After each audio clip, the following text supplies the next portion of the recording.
Ал Түркістан облысында көктемгі дала жұмыстары басталып кетті. Дегенмен шаруалар оған бөлінген дизель отынына қол жеткізе алмай отыр. Мәселен, бір ғана Қазығұрт ауданына 896 тонна отын бөлінген.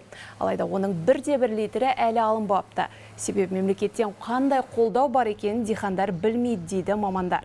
Сондықтан жергілікті билік өкілдері аудандарды аралап түсіндіріп жатыр. Басқосуда субсидия, су үнемдеу технологияларын енгізу, ауыл шаруашылығы техникаларын жаңарту жайында ұсыныс тілектер айтылды. Жоспар бойынша биыл Түркістан облысына 873 мың гектарға дәнді дақыл егіледі.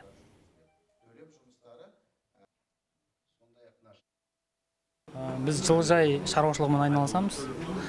Бізде 1 гектар жылыжай шаруашылығы. Қазіргі түсіндіру жұмыстары бұл субсидиялау мәселесі бойынша түсіндіру жұмыстары болды.